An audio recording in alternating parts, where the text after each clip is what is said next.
의미를 담아서 말하고 어떤 의미를 부여하곤 합니다. 남자답다라는 말도 그렇죠. 네. 그런 것처럼 어떤 사소한 것에 의미를 부여했을 때 그 일이 굉장히 커지고 중요한 일이 되기도 합니다. 그래서 정말 너무 많은 것들의 의미를 부여하다 보니까 어쩔 때는 그 의미가 오히려 현실에 영향을 주기도 하죠. 저는 그 세대가 아니라서 잘 모르는데 옛날에 막 노란 손수건 걸어놓고 그랬다고. 네, 그러면 그 노란 손수건을 보고 그 사람이 올지 안 올지 이렇게 원래는 마음을 담는 의미겠지만 어느 순간에 올지 안 올지 확인하는 용도로 바뀌기도 했다 이러더라고요.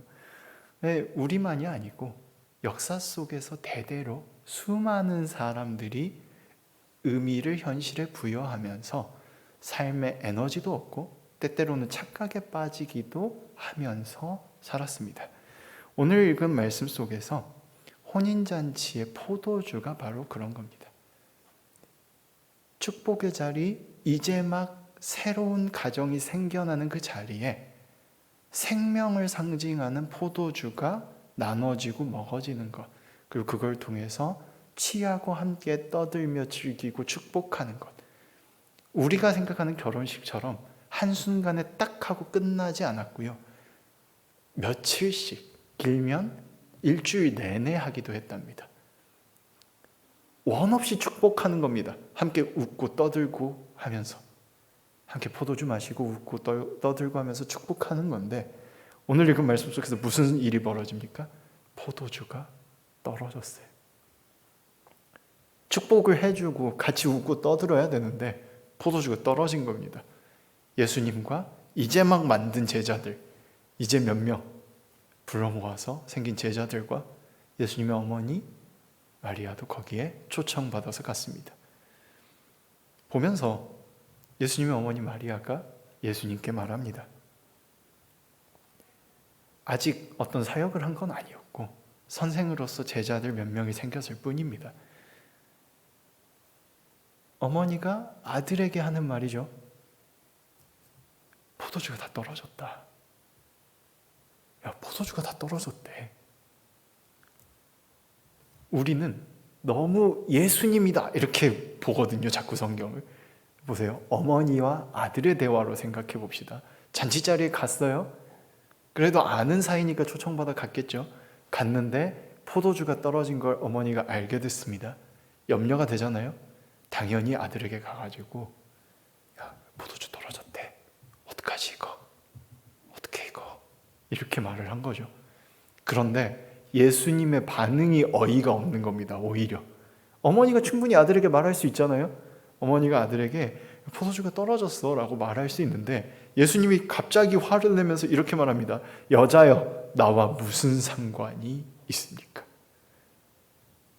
내 때가 아직 이르지 아니하였습니다. 만약에요, 여러분 자녀한테 여러분이 어디 결혼식에 가서 야, 어떻게 음식이 다 떨어졌대 라고 말을 했어요. 근데 갑자기 아들이나 딸이 이렇게 말하는 겁니다. 무슨 상관인데요, 저랑? 저는 아직 아무것도 할 마음이 없어요. 이렇게 대답했습니다. 그럼 화가 막 올라올 거 아닙니까? 이 무슨 말버릇인가 도대체. 근데 어머니 마리아의 태도가 참 놀랍습니다. 이 말을 듣고요, 이해가 안 되는 행동을 이 마리아도 해요. 어머니도 합니다. 아들이 지금 말도 안 되게 거절을 했잖아요. 심지어 어머니라고 한 것도 아니고 여자요, 나랑 무슨 상관이 있습니까? 라고 했습니다. 그런데 그 길로 하인들을 불러 모읍니다. 그리고 말합니다. 뭘 시키든지 시키는 대로 해라. 어떻게 그럴 수 있었을까요?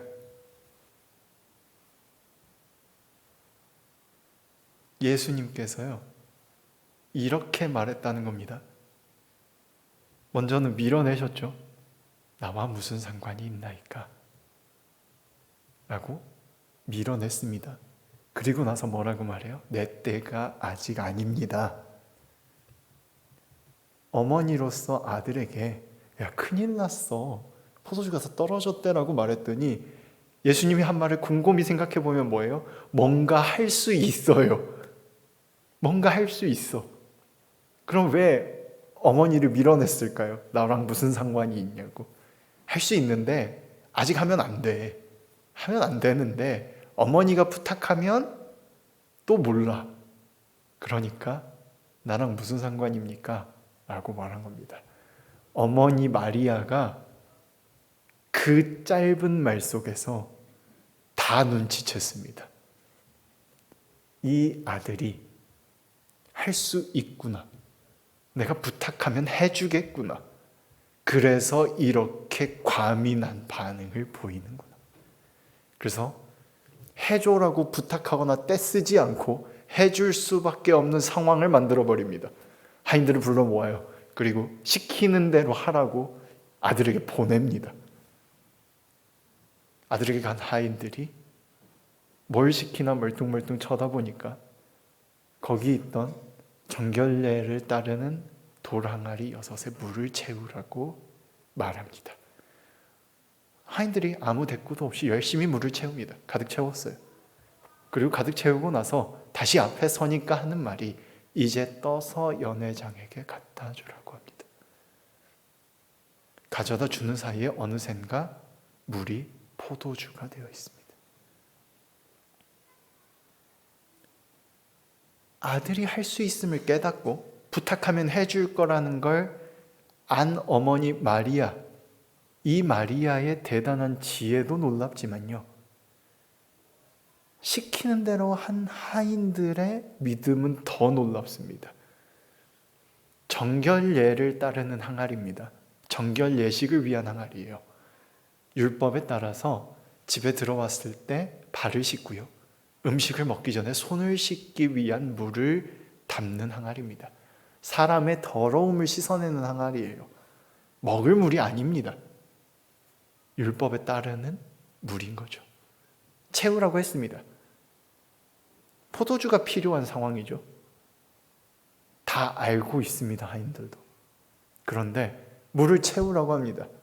어떤 마음으로 채웠는지는 알 수 없지만 감히 추측해보자면 물도 다 떨어졌었구나 싶었을 거예요. 그래서 열심히 끝까지 다 채웠습니다. 그랬더니 떠서 갖다 주랍니다. 떠서 갖다 주래요. 그 중에 하인 몇몇은 잠깐 시간 끌라고 예식에 따라서 잠깐 쉬고 손을 씻게 하시려고 떠다 주나 보다 라고 생각을 하기도 했을 겁니다. 그리고 몇몇은 왜 떠다 주라는 거야? 뭐 아무것도 아니고 그냥 물인데, 지금 필요한 건 포도주인데 라는 생각으로 떠서 가져갔겠죠. 그런데 가져가고 나니까 포도주가 되어 있었고, 심지어 그냥 포도주도 아니고 연회장이 이렇게 말합니다. 왜 더 좋은 것을 나중에 내놓았느냐고. 이스라엘 사람들은요, 포도주를 포도나무가 흘린 피라고 생각했고 그 생명으로 내 생명을 유지한다고 믿었습니다. 물이 석회질이 너무 심해서 마시기가 힘들어서 우물을 계단형으로 파여 빗물을 주로 마셨는데 그 물도 오래되면 당연히 먹기가 불편해지고, 그래서 물 대신 포도주를 먹는 경우가 참 많았습니다. 그러다 보니 이것이 생명수라고 생각하는 경향이 있었고 그들은 그런 의미를 가지고 있었습니다.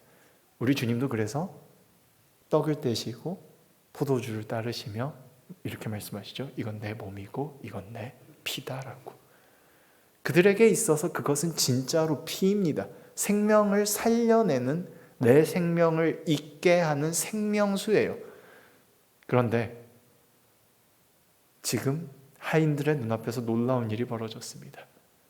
더러움을 씻어내기 위한 물이 생명을 살리는 물이 된 겁니다. 더러움을 씻어내서 사람들을 깨끗하게 했던 물이 생명 그 자체가 된 겁니다. 더러움이 씻겨졌을 때 생명을 얻게 된다는 것을 그들은 눈앞에서 봤습니다.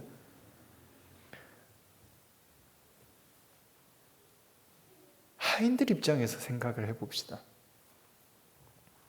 정결 예식에 따르는 항아리에 물을 채우고 물을 가져다 줬더니 어느 순간 물이 포도주가 되어 있는 기적을 보면서 지금 그 연회장에서 즐기지 못하고 있는 유일한 사람들이죠. 지쳐있고 힘들어 있고 남들을 돌봐야 하고 끊임없이 시중 들어야 되는 사람들입니다. 그 사람들이 눈앞에서 벌어진 기적을 봤습니다.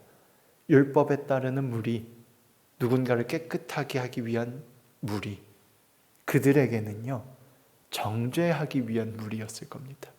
너네 율법 안 지켜? 이랬으면 손 씻고 먹어야지. 그래놓고 또 음식을 먹어야 되는데 일을 또 해야 합니다.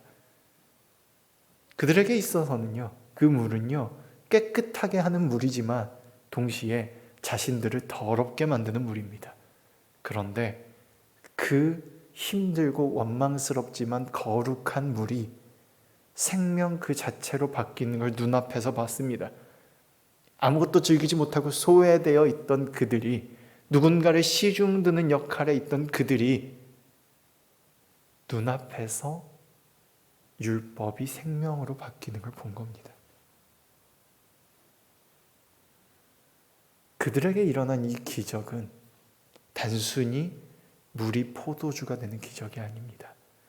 억눌리고 힘들고 누군가를 위해 헌신하는 이 일이 정죄당하고 억눌리고 소외당하는 무언가가 아니라 누군가를 위해 흘리는 피가 될 수 있음을 깨닫는 사건인 동시에 우리가 없으면 이 연회장의 모든 것이 무너지고 말았겠다는 확신, 우리를 사용하셨다는 것에 대한 확신이 되는 겁니다. 그들에게 있어서 그 기적은 그 순간 진정한 의미의 생명이 되는 거죠. 그들은 그 순간 구원을 얻게 되는 겁니다. 예수님은 아직 때가 되지 않으셨기에 행하지 않으려고 하셨죠. 그러나 어머니가 지혜로운 방법으로 부탁할 것도 알고 계셨습니다. 그래서 말씀하신 거죠. 정말로 말도 안 되게 여자여 나랑 무슨 상관이 있습니까? 내 때가 아직 이르지 않았습니다. 그러면서 부탁을 다 들어드리고 하나씩 행해서 기적을 이뤄내고 잔치가 계속되도록, 그들을 위한 축복이 계속되도록 하셨습니다.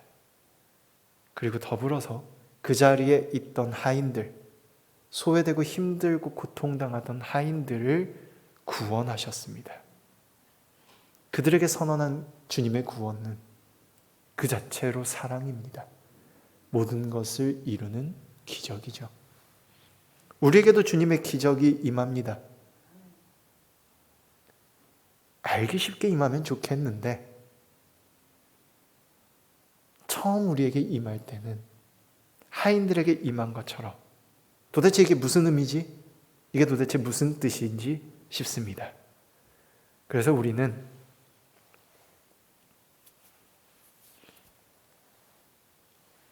하나님이 주신 것을 놓치기 쉽습니다. 우리가 원하는 것과 다른 모양, 우리가 생각하는 것과 다른 방식, 우리가 생각하고 알고 있는 것은 그 물은 손 씻는 물이라는 겁니다. 우리가 알고 있는 것은 그 길은 보조적인 거고 결과를 만들어낼 수 있는 일이 아니라는 겁니다. 우리가 원하는 것과는 다른 거라는 거예요. 시간 끌기밖에 되지 않는 겁니다. 그런데 주님은 말씀하십니다. 행하라고요. 그리고 믿음의 선배들은 우리에게 말합니다. 무엇을 말씀하시든 그대로 하라고요. 그대로 하라고요. 그것이 설령 아닌 것 같을지라도, 그것이 설령 내 상식과 맞지 않을지라도 행하라고 말합니다. 그리고 그것을 행해 나갈 때 눈앞에서 이루어지는 기적을 가장 먼저 만날 수 있게 됩니다. 포도주를 맛본 사람들은요, 이 포도주가 어디서 온 건지 모릅니다. 더러움을 씻어내고 사람들을 씻어내기 위한 물이 생명을 살리는 물이 되었다는 사실을 깨닫지 못합니다. 어디서 났느냐고 묻습니다. 그런데 하인들은 압니다. 시키는 그대로 행했던 그들은, 아무것도 모르고 있던 그들은 그저 그것을 하라 하시기에 했던 그들은 눈앞에서 기적을 봤습니다. 우리에게 주님의 뜻이 올 때에 우리의 생각과 다를 수 있습니다. 아직은 때가 되지 않았다고 생각할 수도 있습니다. 어쩌면 그 방법이 전혀 아니라고 생각될 수도 있죠. 그러나 행하시기를 소망합니다. 기적은 주님의 음성에 귀를 기울여 행할 때에 이루어집니다.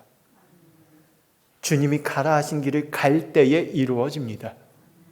죽는 것 같아 보여도 거기까지 가라면 거기까지 가는 겁니다.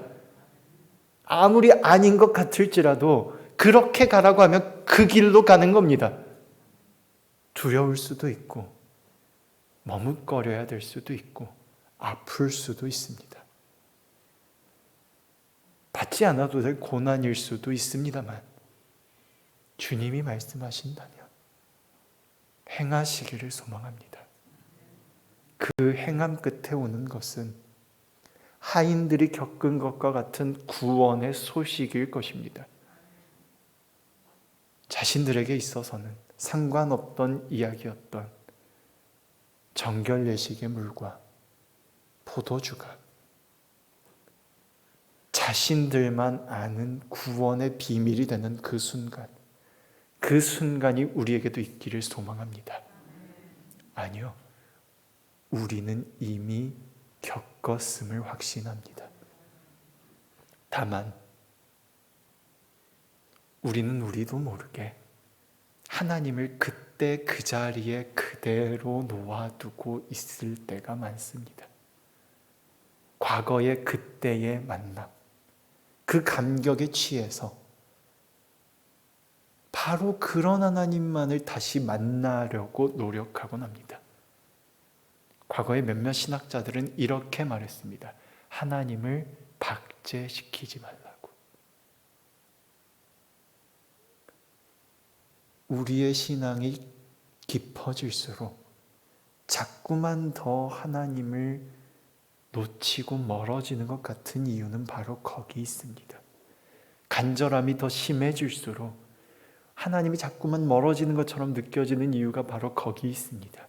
하나님은 지금 여기 계신데 우리는 그때 만났던 하나님을 기억하고 그 자리에 머물러 버리고 맙니다. 거기서만 하나님을 찾고 맙니다. 지금 살아계신 하나님을 다시 만나시기를 소망합니다. 귀 기울이시기를 소망합니다. 주님은 오래 머무시지 않고 다른 곳으로 다시 떠나셨습니다. 계속 그곳에 계셨다면요, 그 기적을 봤던 하인들로부터 시작해서 수많은 사람들이 믿게 됐을지도 모릅니다. 그러나 첫 기적을 행하신 후에 제자들과 그곳을 떠나셨습니다.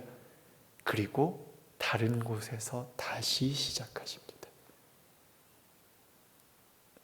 하나님은 여전히 살아계십니다. 과거에 만났던 그때에 멈춰 계신 분이 아닙니다. 지금도 살아계셔서 우리와 함께 하시고 매일 새롭게 우리에게 말씀하십니다. 그 음성에 귀를 기울이시길 소망합니다. 하나님을 다시금 만나시기를 소망합니다. 하나님과 함께 하시기를 소망합니다. 하나님을 의지하며 걸어가기를 소망합니다. 하나님과 동행하시기 바랍니다. 주님을 만나 주시는 기적 속에서 구원을 얻으시기를 간절히 소망합니다. 기도하겠습니다.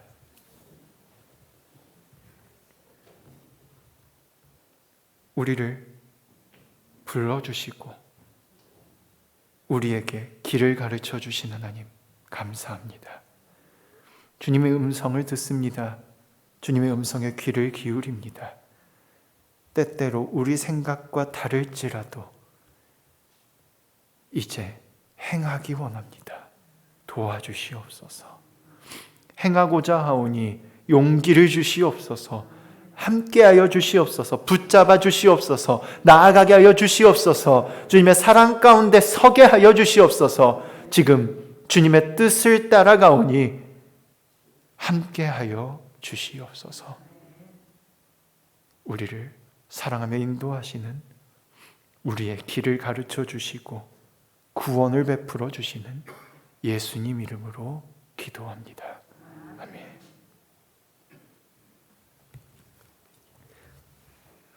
함께 찬송